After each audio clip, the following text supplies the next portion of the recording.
a spiritual guide to mastering the challenge of women, work, and sexual desire.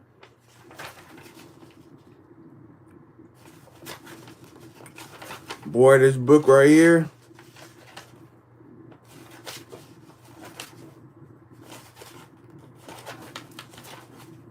boy, it helped me. I'm gonna read I'm gonna start at the introduction for y'all. This book is a guide for a specific kind of newly evolving man. This man is unabashedly masculine. He is purposeful, confident, and directed, living his chosen way of life with deep integrity and humor.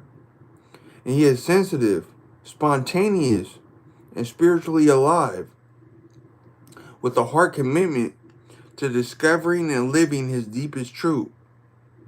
This kind of man is totally turned on by the feminine. He loves to take his woman sexually, to ravish her, but not in some old style Mako fashion.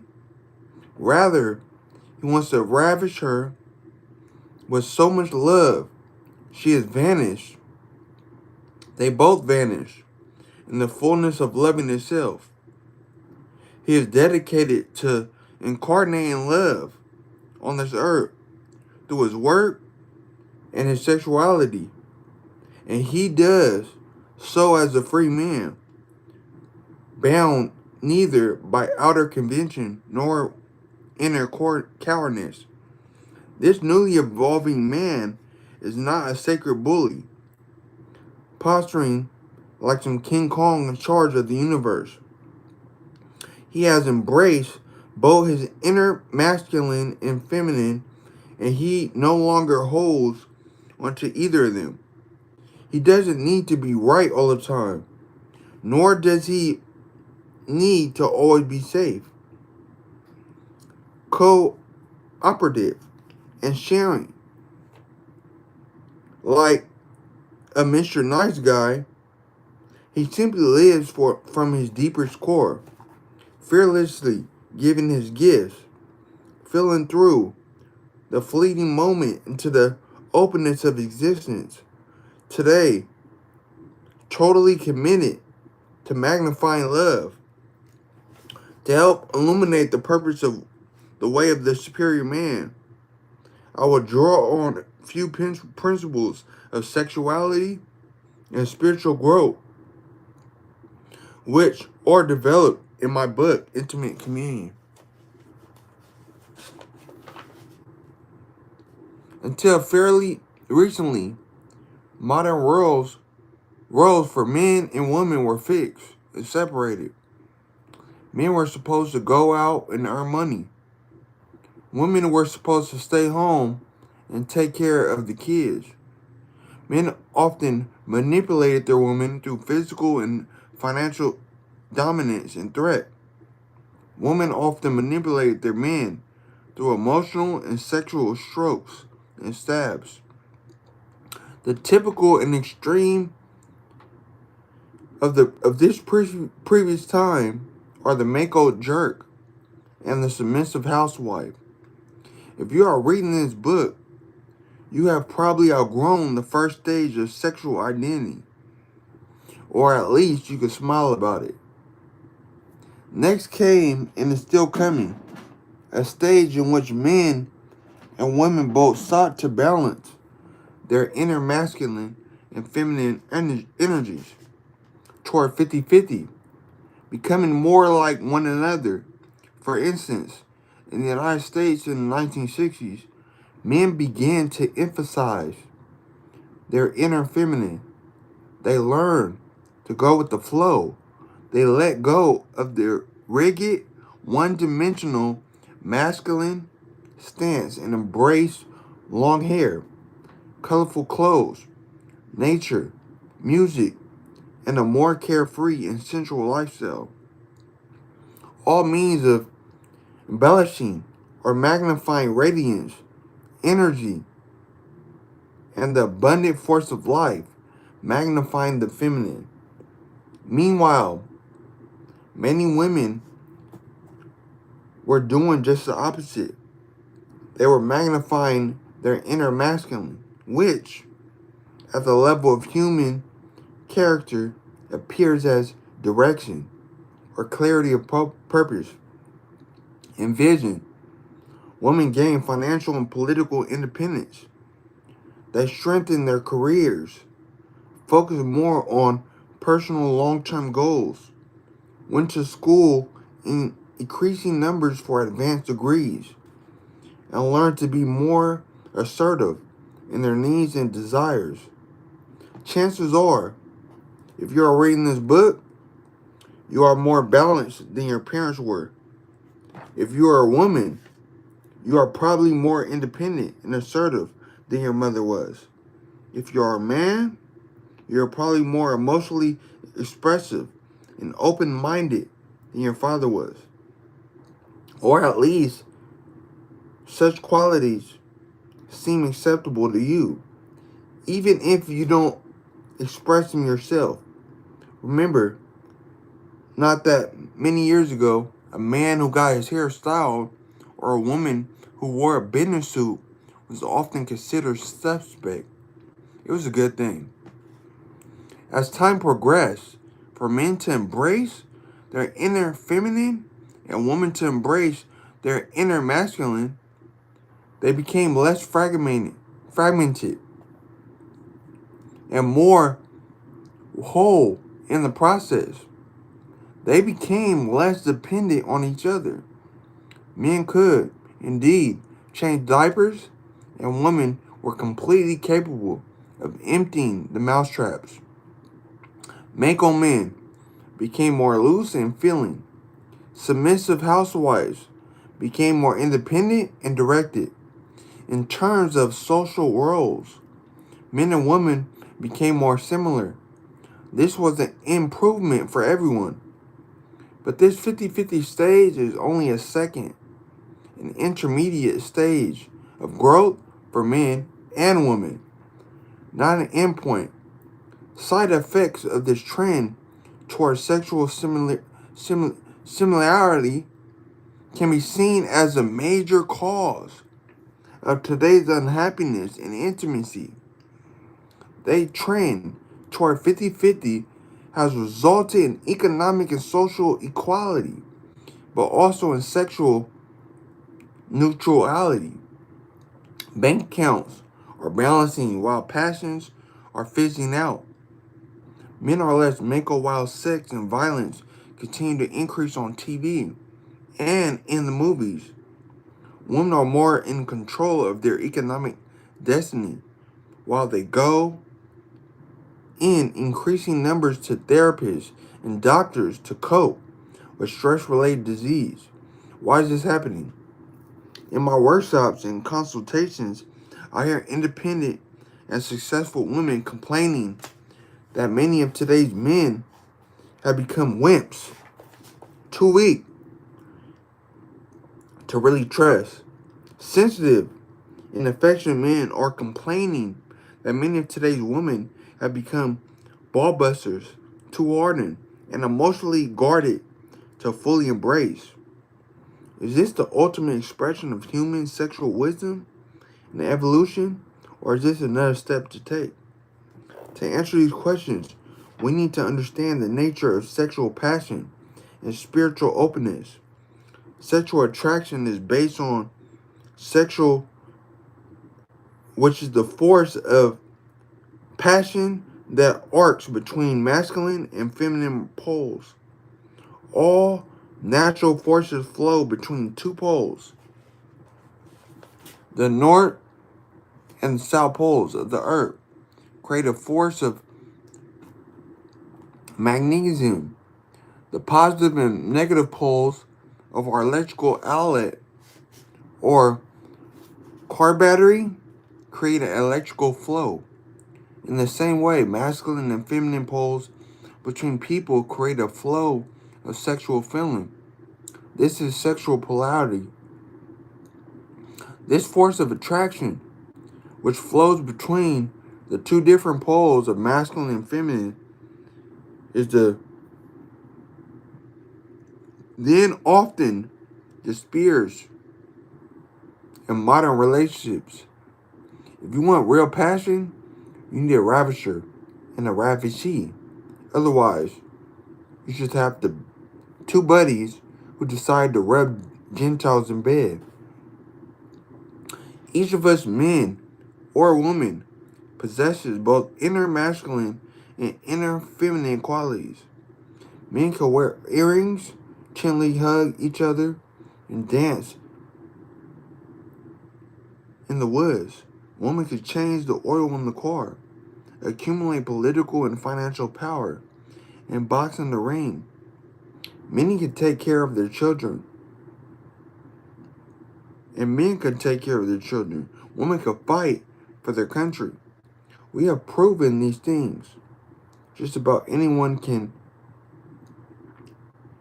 animate either masculine or feminine energy in any particular moment, although they still have a strong preference to do one or the other, which we will get into in a moment. The bottom line of today's newly emerging 50-50 or second stage relationship is this. If men and women are clinging to a politically correct sameness, even in sometimes of moments of intimacy, then sexual attraction disappears.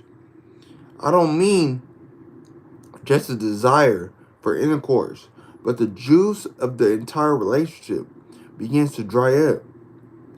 The love may still be strong, the friendship may still be strong, but the sexual polarity fades unless, in moments of intimacy, one partner is willing to play the masculine pole and one partner is willing to play the feminine. You have to animate the masculine and feminine differences if you want to play in the field of sexual passion. This is true in homosexual, sexual, as well as heterosexual relationships. Actually, the gay and lesbian community is actively aware that sexual polarity is independent of gender, but you still need two poles for a passionate play of sexuality to persist in a relationship, masculine and feminine, top and bottom. But in whatever you want to call these reciprocal poles of sexual play, it's up to you. You can have a loving friendship between two similars, but you need a more masculine and more feminine partner in the moments when you want strong sexual polarity. It doesn't matter if both partners are men or both are women. It doesn't matter if in a heterosexual relationship, the man plays the feminine pole and the woman plays the masculine pole. It doesn't matter if you change every day who plays the masculine pole and who plays the feminine pole. For sexual polarity, you need an energetic polarity, an attractive difference between masculine and feminine. You don't need this difference for love, but you do need it for ongoing sexual passion. For some people who have what I call a more balanced sexual essence, sexual polarity doesn't really matter. They don't really want much passion and intimacy. They don't want a loving tussle full of sexual inspiration. They would rather have a civilized friendship full of love and human sharing without the passionate ups and downs. And for these people, this book will be irrelevant, possibly even offensive. This book is written specifically for people who have a more masculine sexual essence and their lovers who will have a more feminine sexual essence. Since you always attract your sexual reciprocal, these people can't help but be attracted into relationships based on difference, for better or for worse. Your sexual essence is your sexual core. If you have a more masculine sexual essence, you would, of course, enjoy staying home and playing with the kids. But deep down, you are driven by a sense of mission. You may not know your mission, But unless you discover this deep purpose and live it fully, your life will feel empty at its core. Even if your intimate relationship and family life are full of love. If you have a more feminine sexual essence, your professional life may be incredibly successful, but your core won't be fulfilled unless love is flowing fully in your family or intimate life. The mission, or the search for freedom, is a priority of the masculine, whereas the search for love is the priority of the feminine.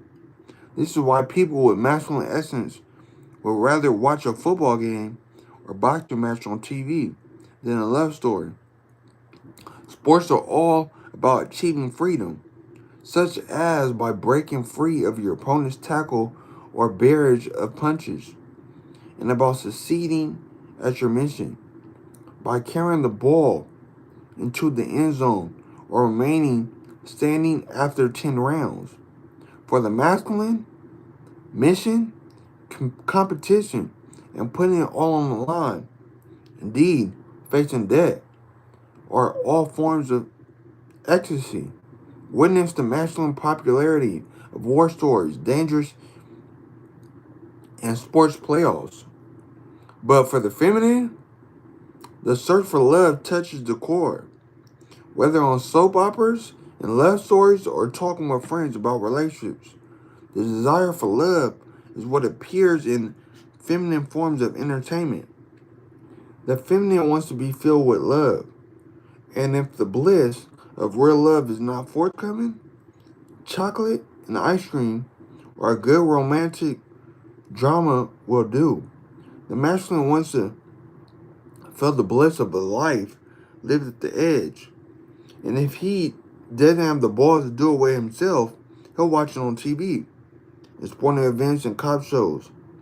Even happy and fulfilled men and women find it enjoyable to watch sports and eat ice cream. Of course, I'm just trying to make a point. Even though all people have both masculine and feminine qualities that they could use in any moment to kick corporate ass or nurture children, for instance, most men and women also have a more masculine or feminine core. And this shows up in your regularly chosen entertainments as much as in their preferred sexual play. Think about it.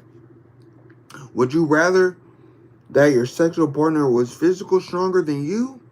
Or would you prefer to feel your level's physical vulnerability? Which would turn you on more? To pin your partner on the bed below you, or to be pinned below your partner? To be swept off your feet by sensitive and strong lover, or to feel your lover surrender, swooning in your arms? You may want both at different times, but most often, which turns you on more? Excuse me. Or does each of these alternatives turn you on just the same? That is, are you just as turned on by a sexual partner who is physically weaker than you as by one who is stronger, or exactly the same strength?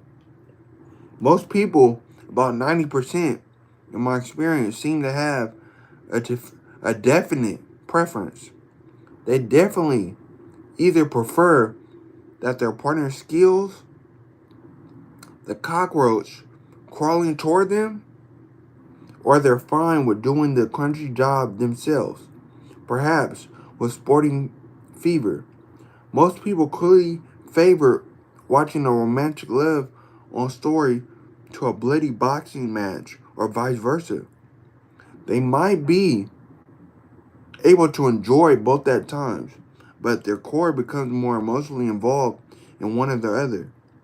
If you have ever seen a group of masculine people watching a Super Bowl game, you know just how emotional the masculine core becomes while beholding a good mission of people living at the edge and giving their gifts or getting slaughtered for falling.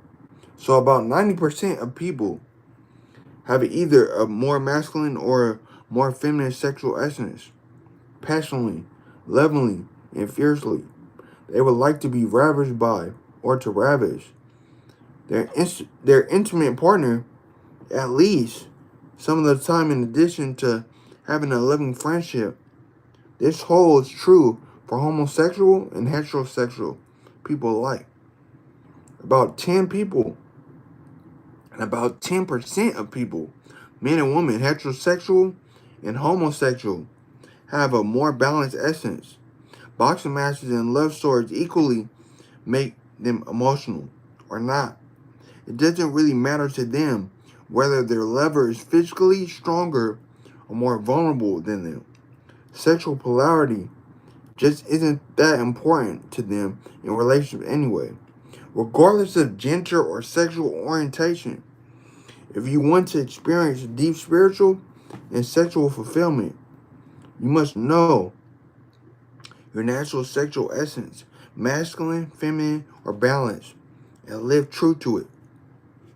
You cannot deny your true sexual essence by covering it with layers of false energy for years, and then expect to know your authentic purpose and be free in the flow of love.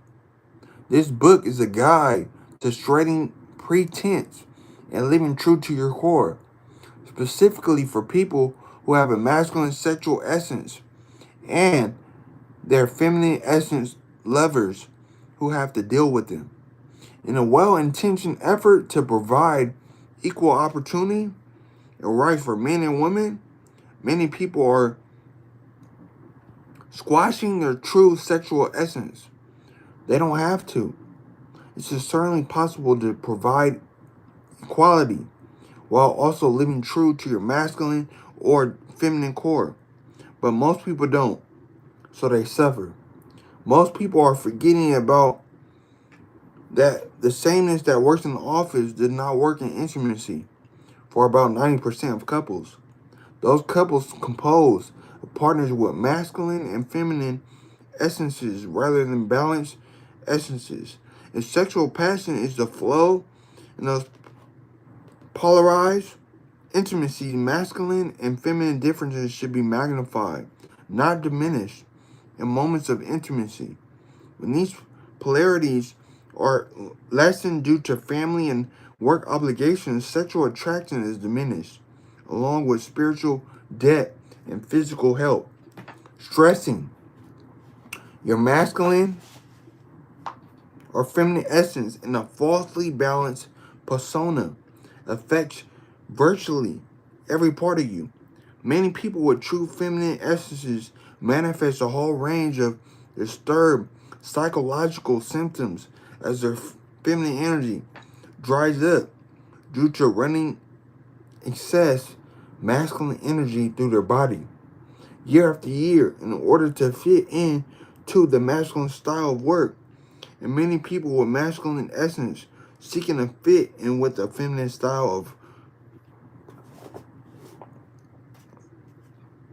of cooperation and energy flow disconnect from their sense of life purpose and inhibit their deep truth ahead of their consequences of being authentic to their own masculine core.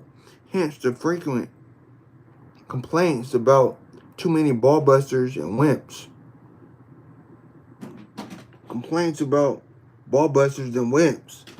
Furthermore, when you deny your true core, you could deny the possibility of true and real love.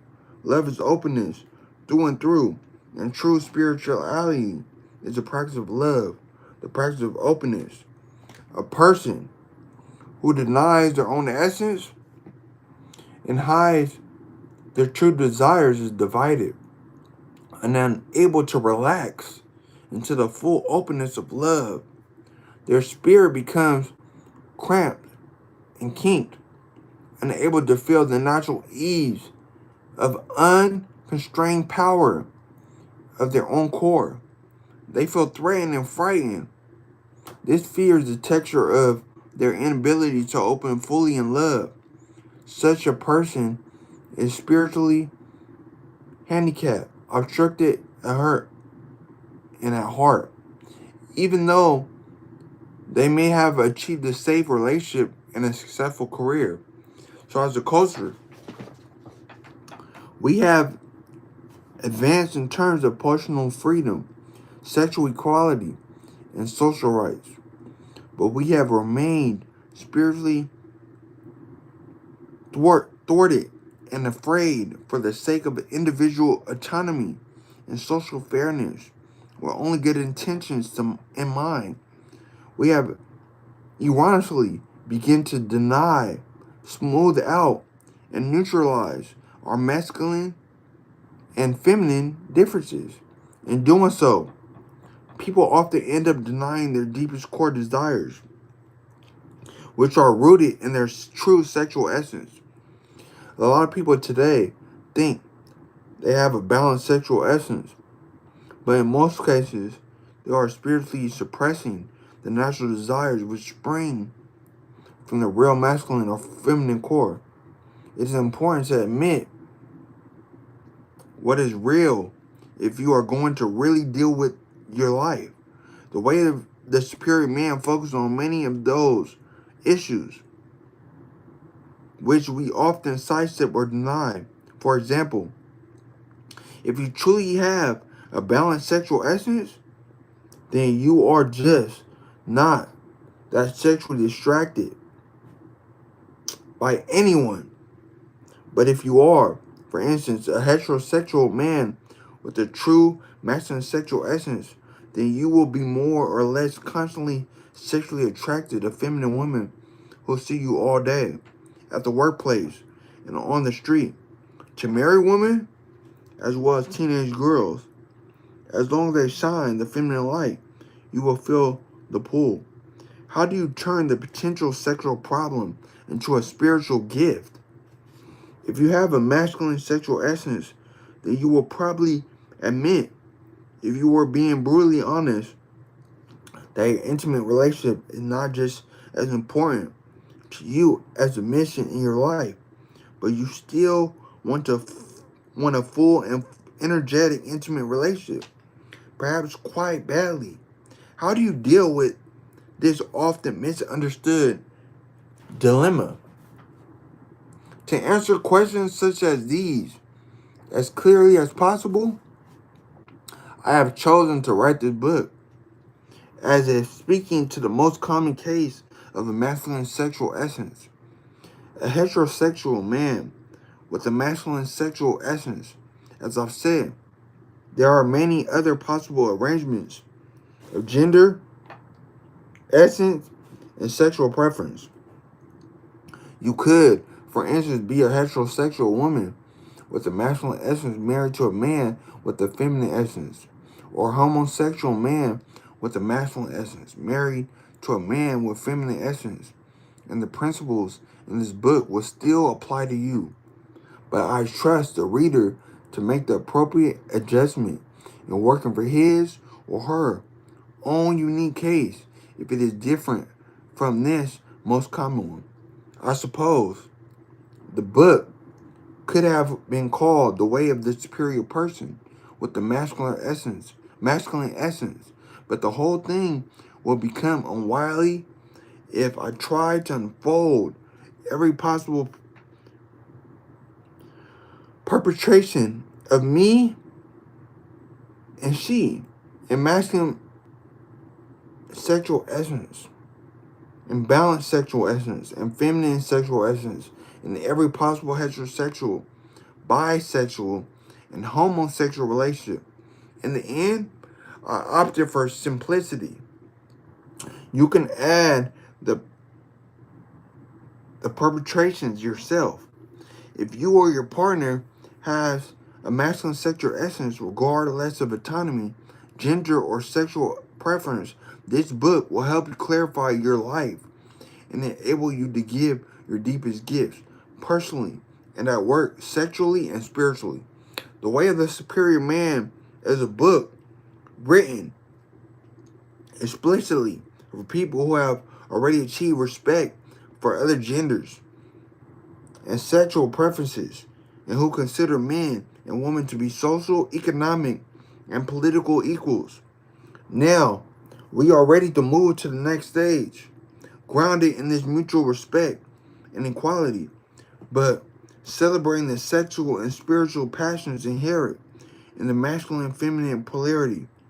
It is time to evolve beyond the Mako jerk ideal, all spine and no heart. It is also time to evolve beyond the sensitive and caring wimp ideal, all heart and no spine. Heart and spine must be united in a single man, and then go on beyond in the fullest expression of love and consciousness possible, which requires a deep relaxation into the infinite openness of this present moment. And this takes a new kind of guts. This is the way of the superior man. Man's way. 1. Stop hoping for completion of anything in life. Most men make the error of thinking that one day it will be done. They think if I could work enough, then one day I could rest. Or one day my woman will understand something and then she will stop complaining. Or I'm only doing this now so that, one day I can do what I really want in my life. The masculine error is to think that eventually things will be different in some fundamental way. They won't. It never ends. As long as life continues, the creative challenge is to tussle, play, and make love with the present moment while giving your unique gift. It's never going to be over. So stop waiting for the good stuff. As of now, spend a minimum of 1 hour a day doing whatever you are waiting to do until your finances are more secure, or until the children have grown and left home, or until you have finished your obligations and you feel free to do what you really want to do. Don't forget and don't wait any longer. Don't believe in the myth of one day when everything will be different. Do what you love to do, what you are waiting to do, what you have been born to do now. Spend at least 1 hour a day doing whatever you simply love to do, what you deeply feel you need to do in your heart, in spite of the daily duties that seem to constrain you. However, be forewarned, you may discover that you don't or can't do it. That in fact, your fantasy of your future life is simply a fantasy. Most postponements are excuses for a lack of creative discipline, limited money, and family obligations have never stopped a man who really wanted to do something, although they provide excuses for a man who is not really up to the creative challenge in the first place. Find out today whether you are willing to do what it takes to give your gift fully. As a first step, spend at least 1 hour a day giving your fullest gift, whatever that is for today, so that when you go to sleep at night, you know you couldn't have lived your day with more courage, creativity, and giving. In addition to the myth that one day your life will be fundamentally different, you may believe and hope that one day your woman will be fundamentally different. Don't wait. Assume she's going to be however she is forever. If your woman's behavior or mood is truly intolerable to you, you should leave her and don't look back, since you cannot change her. However, if you find her behavior or mood is merely distasteful or hassle, realize that she will always seem this way. The feminine always seem chaotic and complicated from the perspective of the masculine. The next time you notice yourself trying to fix your woman so that she will no longer fill in the blank, relax and give her love by touching her and telling her that you love her when she is this way. Whatever you filled in the blank with, embrace her or wrestle with her or scream and yell for the heck of it. But make no effort to bring it in to that which pisses you off. Practice love instead of trying to bring in and in to the quality that bothers you. You can't escape the tussle with the feminine. Learn to find humor in the unending emotional drama this feminine seems to enjoy so much. The love that you magnify may realign her behavior, but your effort to fix her and your frustration never will. The world and your woman will always be present with you in unforeseen challenges. You are either living fully, giving your gift in the midst of those challenges, even today, or you are waiting for an imaginary future which will never come. Men who have lived significant lives, men who have never waited, not for money, security, ease, or women. Feed what you want to give most of to give to your woman and to the world. And do what you can to give it today. Every moment waited is a moment wasted. And every wasted moment degrades your clarity of purpose. So I'm going to stop right there. So we're going to be going to chapter 2, live with an open heart, even if it hurts. And we're going to read that later or tomorrow. Enjoy y'all Sunday. Hope you enjoyed y'all weekend. Make sure to like, share, subscribe, all that. See y'all soon. We global.